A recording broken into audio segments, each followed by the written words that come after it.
नमस्कार। मैं पुष्कर सिंह कोरंगा शिखर साहित्य अकादमी के डिजिटल प्लेटफॉर्म पर एक बार आप सभी का हार्दिक स्वागत व अभिनंदन करता हूं। दोस्तों, जैसा कि आप घर पे सकुशल होंगे और कहीं ना कहीं जो है अपना और अपनों का ख्याल करते हुए अपनी स्टडी, अपना कार्य व जो भी कार्य है उसको निरंतर वो कंटिन्यू कर रहे होंगे। दोस्तों, आज 1 सितंबर की अगर मैं बात करूं तो कुमाऊनी भाषा दिवस है। कुमाऊनी भाषा दिवस पर ही आज मेरा टॉपिक का विश्लेषण है। टॉपिक शुरू करने से पहले जो है दोस्तों, मैं सुमित्रा नंदन पंत जो कुमाऊँ के जो है, कुमाऊँ के नहीं पूरे उत्तराखंड, पूरे देश के जो है बहुत बड़े कवि रहे हैं और उन्होंने जो है ब्रांस करके जो है एक कुमाऊनी पंक्तियाँ लिखी हैं, रचना लिखी है।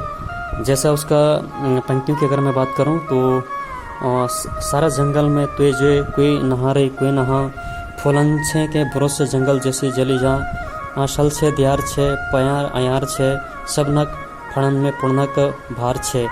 जी हाँ दोस्तों, आज कुमाऊनी भाषा दिवस है। तो सबसे पहले कुमाऊनी भाषा दिवस की आपको बहुत बहुत हार्दिक बधाई व शुभकामनाएं। और देखा जाए दोस्तों तो उत्तराखंड आंदोलन के शहीदों को समर्पित है कुमाऊनी और गढ़वाली भाषा दिवस। 1 व 2 सितंबर को देहरादून पर्वतीय राज्य मंच द्वारा उत्तराखंड राज्य की दोनों भाषाओं कुमाऊनी एवं गढ़वाली को सम्मान दिलाने के उद्देश्य से प्रदेश भर में जो है दोस्तों 1 सितंबर को कुमाऊनी भाषा दिवस व 2 सितंबर को गढ़वाली भाषा दिवस मनाया जाता है। और वहीं देखें दोस्तों तो कुमाऊनी भाषा की अगर हम बात करें तो कुमाऊनी भाषा की उत्पत्ति कैसे हुई, थोड़ा इसके बारे में हम जानना चाहेंगे। कुमाऊँ शब्द की उत्पत्ति के संबंध में जो है दोस्तों विभिन्न मत हैं और भाषा की दृष्टि से यह उचित जान पड़ता है कि यह शब्द जो है दोस्तों मूल रूप से संस्कृत की कूर्म है और चंपावत के समीप जो है 2196 मीटर ऊंचा कांतेश्वर पर्वत है, जिसके संबंध में मान्यता है दोस्तों कि भगवान विष्णु अपने द्वितीय अवतार कूर्म अवतार के रूप में इस पर्वत पर 3 वर्ष तक रहे।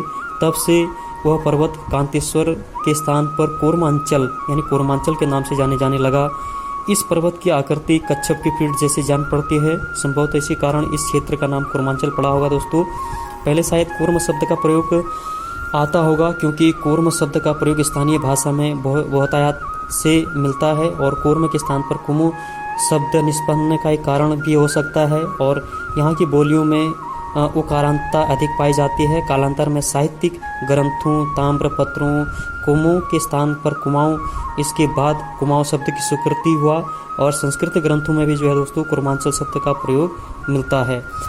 और देखा जाए दोस्तों तो कुमाऊनी भाषा की अगर हम बात करें तो कुमाऊनी जो है भारत के उत्तराखंड राज्य के अंतर्गत कुमाऊँ क्षेत्र में बोली जाने वाली एक बोली है। इस बोली को जो है हिंदी की सहायक पहाड़ी भाषाओं की श्रेणी में रखा जाता है। कुमाऊनी भारत की जो है दोस्तों 325 मान्यता प्राप्त भाषाओं में से एक कुमाऊनी भाषा भी है, जो उत्तराखंड के जो है अल्मोड़ा, नैनीताल, पिथौरागढ़, बागेश्वर, चंपावत, उधमसिंह नगर के अतिरिक्त असम, बिहार, दिल्ली, मध्य प्रदेश, महाराष्ट्र, पंजाब तथा हिमाचल व नेपाल क्षेत्रों में बोली जाती है। और भाषा की अगर हम स्वरूप की कुमाऊनी भाषा के स्वरूप की अगर हम बात करें दोस्तों तो कुमाऊनी बोली जो है बहुत प्राचीन बोली है और लिपिबद्ध न हो सकने के कारण आज भी जस के तस आपसी वार्तालाप के माध्यम तक ही सीमित है दोस्तों। मध्य पीढ़ी के लोग कुमाऊनी और हिंदी दोनों भाषाओं में संवाद करते थे और कुमाऊनी देवनागरी लिपि में लिखी जाती है। लिपिबद्ध न हो सकने के कारण कुमाऊनी भाषा का कोई साहित्यिक उपलब्ध नहीं है दोस्तों। और वहीं अगर हम देखें, अगर भाषा की अगर हम बात करें तो अलग अलग कैटेगरी में इसको बांटा गया है। पहला देखें हम तो पूर्वी कुमाऊनी भाषा है। इसके अंतर्गत 4 कुमाऊनी भाषाएं आती हैं, बोली आती हैं कुमायूं या नैनीताल से लेकर काली कुमाऊं के आसपास बोली जाती है। दूसरी है सोरियाली, ये सोर परगना में बोली जाती है। इसे दक्षिण जोहार और पूर्वी गंगोली में भी लोग बोलते हैं। और वहीं देखें सिराली, यह बोली अस्कोट के पश्चिम परगना सिरी में बोली जाती है। अस्कोटी या अस्कोट क्षेत्र में बोली जाती है और बोली पर नेपाली भाषा का प्रभाव भी इसमें पाया जाता है। दूसरा अगर हम देखें पश्चिमी कुमाऊनी भाषा की अगर हम बात करें तो पहला है खसपरजिया। और खसपरजिया जो है दोस्तों यह बारा मंडल और दानपुर के आसपास में बोली जाने वाली बोली है। पछाई या अल्मोड़ा जिले के दक्षिणी भाग में बोली जाती है। इसका क्षेत्र गढ़वाल सीमा तक फैला है। फलदा कोटी हल्दा कोटी की अगर हम बात करें तो ये नैनीताल, अल्मोड़ा, नैनीताल के पाली पछाऊँ कुछ भाग क्षेत्रों में ये बोली जाती है। और चकगरिया जो है यह भाषा चकगरा परगना क्षेत्र में बोली जाती है। गंगोई बोली है अगला, गंगोई बोली जो है दानपुर और गंगोली हाट के कुछ पट्टियों में बोली जाती है। और धनपुरिया है दोस्तों, धनपुरिया की अगर हम बात करें तो यह दानपुर के उत्तर भाग, जौहार के दक्षिण भाग में ये बोली जाती है। उत्तरी कुमाऊनी की हम बात करें तो ये भी दो भागों में बांटी गई है। जौहारी, यह भाषा जौहार परगना में बोली जाती है दोस्तों, और इसका प्रभाव जो है तिब्बत तक भी इसका प्रभाव दिखाई पड़ता है। और उत्तरी कुमाऊनी भाषा की अगर हम बात करें तो उसी में एक भोटिया है। यह बोली कुमाऊं के उत्तर तिब्बत, नेपाल से आगे सीमावर्ती क्षेत्रों में बोली जाती है। और दक्षिण कुमाऊनी की अगर हम बात करें तो दक्षिण कुमाऊनी में जो है रच भैंसी है। यह नैनीताल में रो और चौमासी पट्टी में ये बोली जाती है। भावर में बोली जाने वाली भाषा को जो है इसे निर्णतलिया भी कहा जाता है। और यह बोली जो है भीमताल, काठगोदाम, हल्द्वानी आदि क्षेत्र में बोली जाती है। और अन्य कुमाऊनी की अगर हम बात करें, भाषा की बात करें, बोली की बात करें तो गोरखाली बोली है। ये जो नेपाल से लगे क्षेत्र और अल्मोड़ा के आसपास प्रवासी गोरखा समाज द्वारा ये बोली जाती है। और भावरी है, ये टनकपुर क्षेत्र में बोली जाने वाली कुमाऊनी भाषा है। मचकुमैया है, यह कुमाऊं और गढ़वाल के मध्यवर्ती सीमावर्ती क्षेत्रों में बोली जाने वाली भाषा है। तो इस प्रकार से जो है दोस्तों कुमाऊनी भाषा का अपने आप में एक जो है महत्वपूर्ण बोली का एक महत्वपूर्ण भाग जो है हमारे कुमाऊं क्षेत्र में है। और इस प्रकार से जो है कुमाऊनी भाषा को हमें निरंतर जो है उस पर कार्य करना चाहिए, आगे बढ़ाने की कोशिश करनी चाहिए।